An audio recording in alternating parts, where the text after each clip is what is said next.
Lo dijo él. A primera hora. Hace poco escuchamos a Naira Chalán con una postura en contra de las preguntas del referéndum constitucional y consulta popular.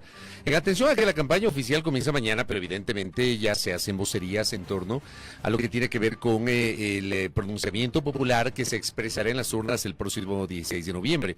Vamos a la otra mirada, ¿no?, de quienes proponen y respaldan el proceso de consulta popular y referéndum que se efectuará en 2 semanas. Diana Jacome, asambleísta de ADN, está con nosotros. ¿Cómo le va, legisladora? Bienvenida, qué gusto. Buenos días, asambleísta. Buenos días, Fabricio, Andrea y a toda la audiencia. Un gusto poder compartir con ustedes esta jornada. Gracias por la invitación. Gracias a usted por aceptarla. Lo primero, está confirmado que ustedes, los legisladores de ADN, van a someterse a una licencia, a solicitar una licencia sin sueldo para hacer campaña. ¿Es ya un hecho o todavía lo siguen valorando? No, es un hecho. Nosotros vamos a hacer uso de una licencia sin remuneración, conforme lo establece el artículo 114 de la función legislativa, para de manera plena y respetando, por supuesto, la normativa que rige en la función legislativa, podamos hacer campaña respecto a la consulta popular. En ese sentido, quedan tal vez en stand-by los procesos dentro de la Asamblea Nacional.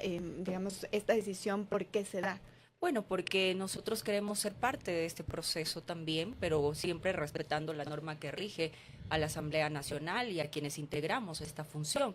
En ese sentido, se principalizan nuestros alternos que seguirán con el tratamiento de las normas que están pendientes, de las fiscalizaciones, y nosotros haremos la parte que hemos decidido hacer en este momento, que es la consulta. Pero ¿todos los legisladores de ADN van a hacer campaña? ¿Todos? Todos, pero vamos a hacer por etapas, ¿no? También. Eso se ha coordinado desde la bancada, pero como reitero, Fabricio, Andrea, respetando siempre la normativa, es una licencia sin sueldo que lo establece la propia ley de la función legislativa, hasta 30 días, esto es otorgado por el presidente de la Asamblea Nacional.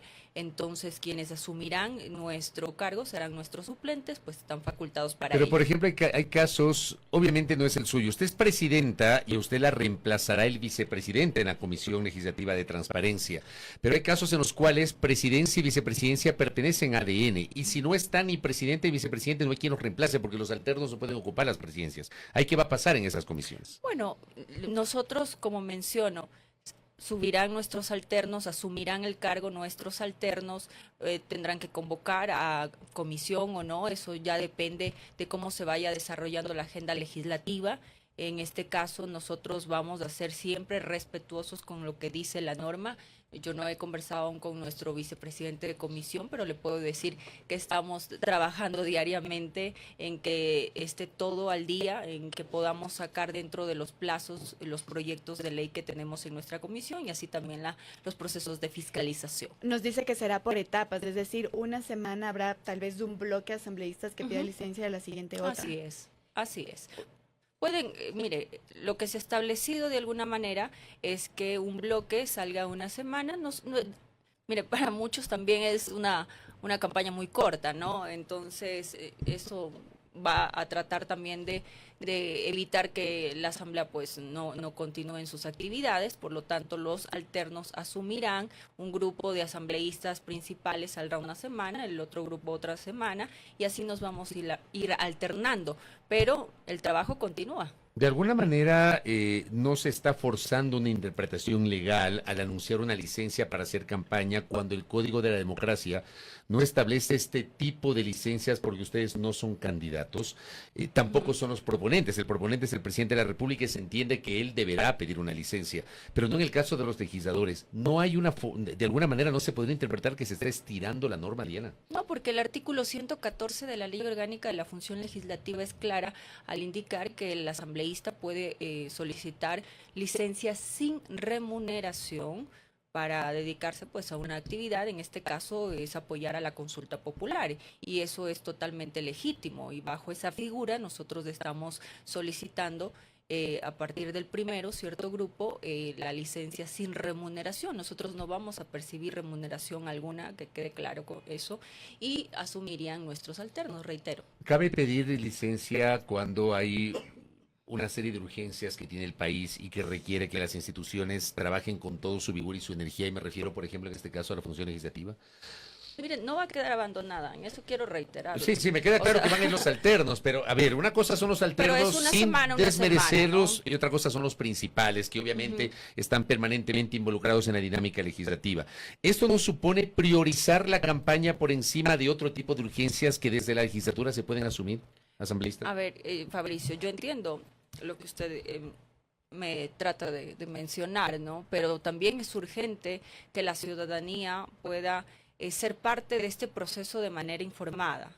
Y qué mejor que nosotros, que somos parte del proponente, llevar ese mensaje con información clara y precisa de lo que pretende esta consulta popular.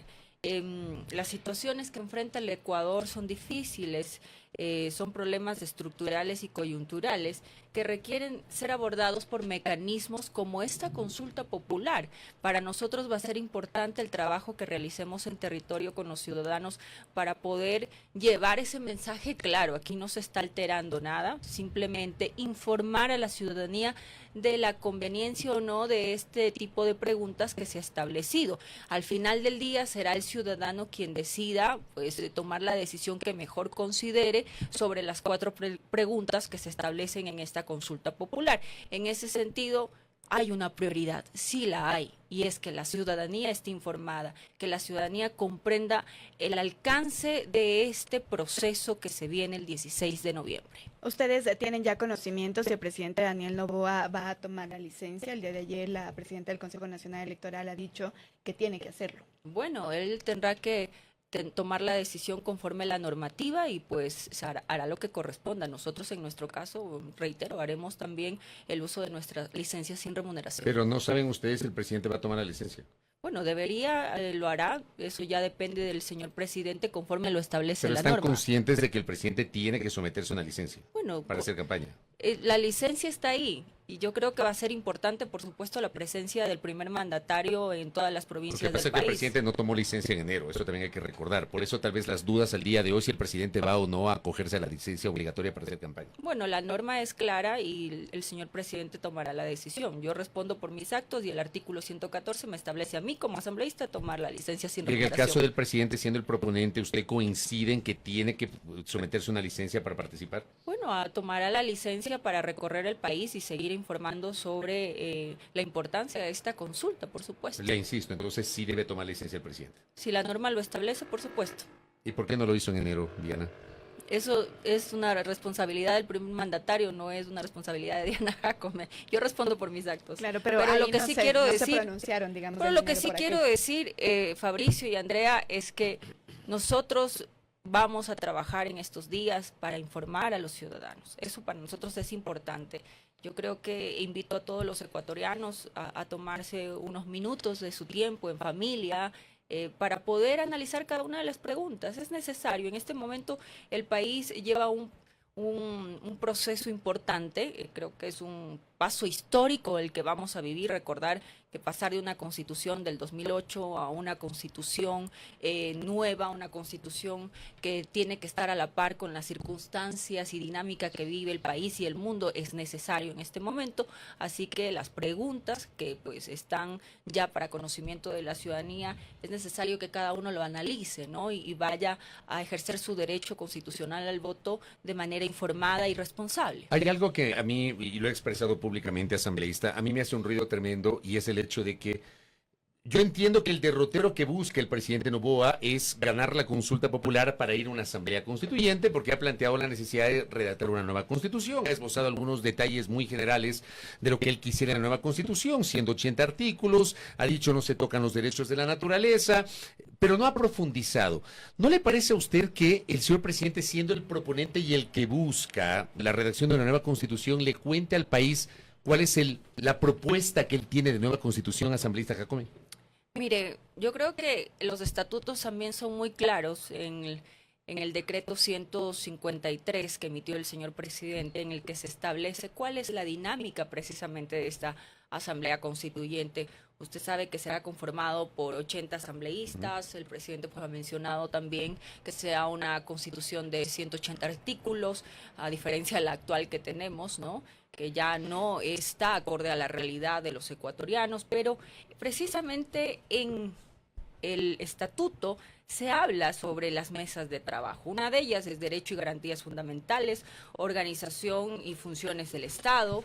También otra mesa sería Régimen Económico y Finanzas Públicas, Justicia y Sistema Judicial, Participación Ciudadana y Control Social, Régimen Tributario y Descentralización, Naturaleza y Ambiente y Régimen de Desarrollo e Inclusión Social. Esas son las temáticas, las mesas de trabajo que se instalarán en el caso de que se dé la Asamblea Constituyente. En ese sentido, ya tenemos claro un punto de partida sobre cómo irá dirigido el trabajo que realicen los constituyentes en el caso de que se dé pues este proceso para el país. Pero Entonces, digamos, ahora mismo la Constitución tiene estas áreas, ¿no? Divididas en ambiente, etcétera. Pero ¿cuáles son las propuestas sobre esas áreas? a ver, lo que se ha mencionado, y yo coincido, ya esto es un tema que coincido en la eliminación del Consejo de Participación Ciudadana y Control Social. El presidente lo ha propuesto a la Corte Constitucional en su momento sin un pronunciamiento al respecto.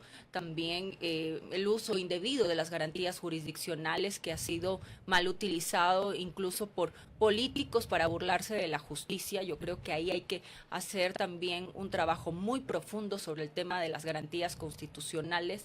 Se habla también sobre la elección de las autoridades de control que debería devolverse a la Antes de seguir, asambleísta, perdón que le corte, antes de seguir para no pasarnos sobre las garantías jurisdiccionales, ¿cuál sería entonces la propuesta? Porque, digamos, hay analistas expertos que dicen que eso más tiene que ver con quien ejerce el sistema de justicia. O sea, con la aplicación. Con la aplicación, con la ejecución, más no con lo que ya tiene y consta, no solo en la Constitución, sino en el Código Penal.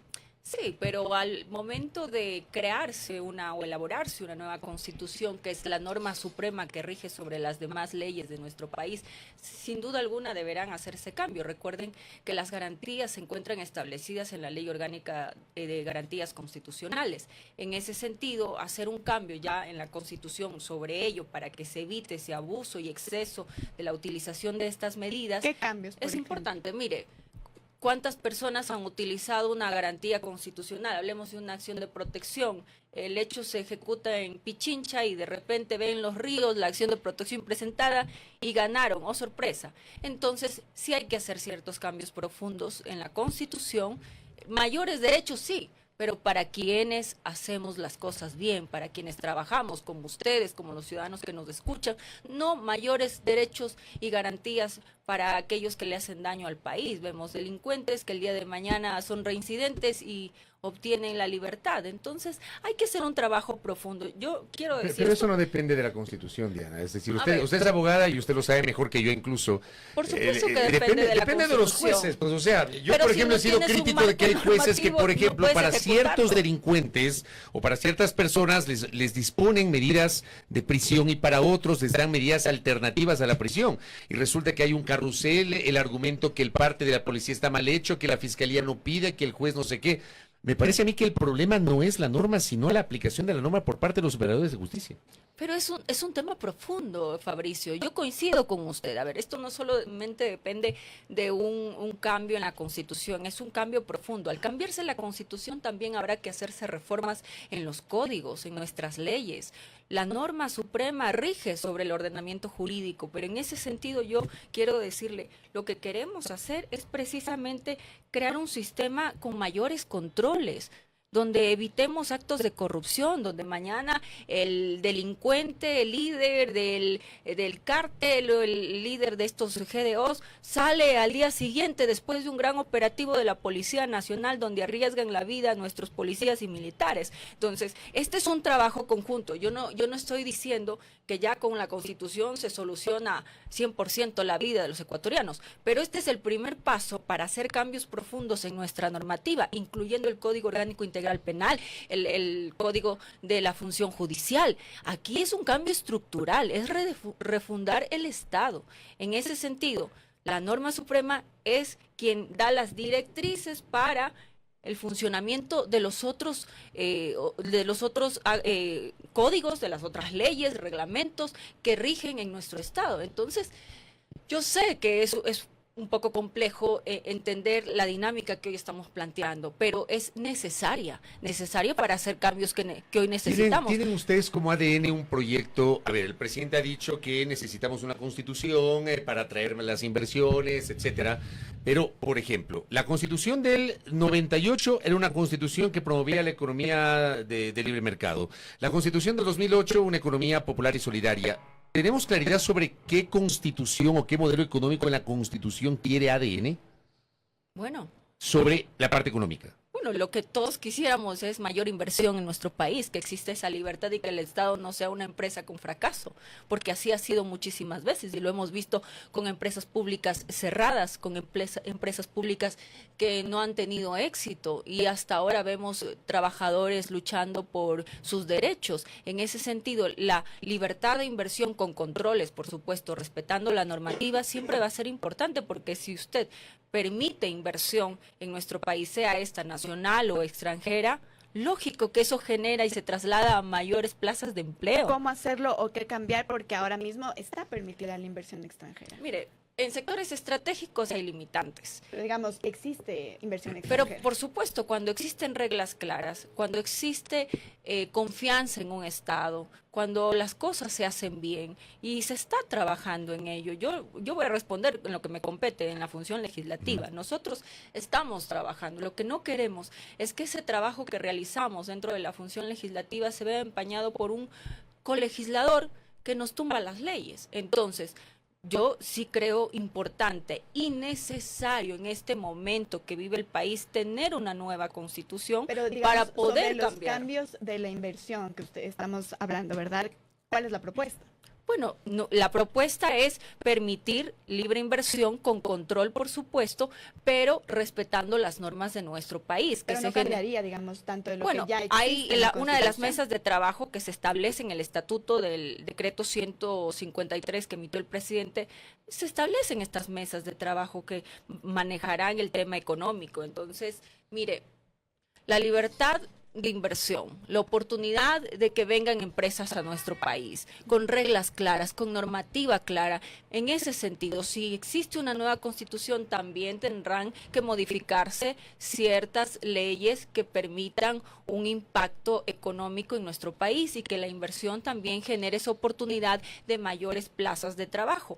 Mire, el Ecuador es un país que ha abierto las puertas a muchos empresarios y ha dado la oportunidad también a aquellos que han decidido apostarle a un emprendimiento, a salir adelante a través de diferentes tipos de actividades económicas, y hay que seguirlo respaldando, pero también necesitamos una norma suprema como es nuestra Constitución para tener ese amparo y esa credibilidad que se necesita a nivel internacional y tengamos mayor inversión en el país. Lo último, asambleísta Jacome, usted presentó esta semana un proyecto de ley o de reformas para sancionar la violencia patrimonial contra adultos mayores. ¿En qué consiste ese proyecto? A ver, lastimosamente, Fabricio, hemos visto que muchos adultos mayores han sido despojados de sus bienes, de sus hogares, de sus casas, incluso engañados, y han hecho abuso de sus recursos económicos. En ese sentido, nosotros hemos planteado que se sancione con el máximo de la pena a quienes abandonen a un adulto mayor, quienes estén a cargo de un adulto mayor, sea un familiar, un representante legal, alguien que se encuentre con la responsabilidad legal sobre un adulto mayor y lo abandone. La máxima pena es de 5 años. Si ese adulto mayor, producto de ese abandono, se genera la muerte, la pena máxima sería 19 años. El abuso patrimonial, la violencia patrimonial, que se establece como un nuevo artículo para reformar el COIP, pues es claro sobre el abuso de quienes engañen por razón de confianza, de parentesco a un adulto mayor. También se establece una sanción de 3 a 5 años.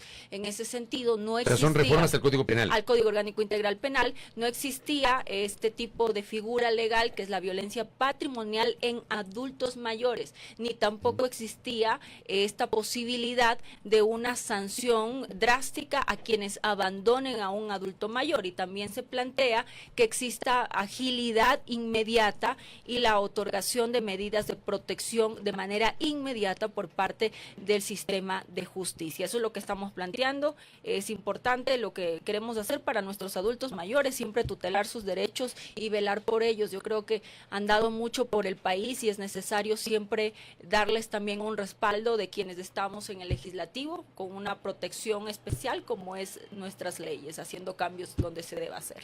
Asambleísta, quisiera volver un poco al tema de la Asamblea Constituyente, de darse esta posibilidad. ¿Usted no descarta ser candidata para integrar la Asamblea Constituyente? Bueno, eso dependerá de nuestra bancada, del partido. Yo estoy aquí hoy cumpliendo una función como asambleísta nacional. Pero no lo descarta. Si es que el partido requiere de mi presencia, con todo gusto. Yo estoy 100% entregada a mi país. Yo soy abogada de profesión y ustedes me he especializado en varias materias del derecho, en áreas del derecho, pero donde sea necesaria mi presencia y mi conocimiento, ahí estaré. ¿Le gustaría entonces formar parte? Donde se me requiera. Es un honor ser parte de una asamblea constituyente, de ser el caso, porque estás formando, estás elaborando una nueva constitución. Creo que este es un momento histórico para los abogados, para quienes hemos estudiado derecho, pero reitero, eso depende de nuestro partido político y aquí estamos entregados por nuestro país. Siempre lo he dicho, muchas mujeres que hemos decidido estar en política hemos renunciado a muchas cosas, y también valoro a quienes no quieren participar en política, y es entendible ante la situación que se enfrenta con la violencia política, aunque muchas mujeres hemos sido objeto. Así que yo valoro quienes deseen ser parte de este proceso, pues será un momento importante para el Ecuador. Asambleísta, gracias por el tiempo. A ustedes, muchísimas gracias. Diana Jacome, asambleísta de ADN, aquí en La Primera Hora. Primera plana. Todas las noticias, todas las voces.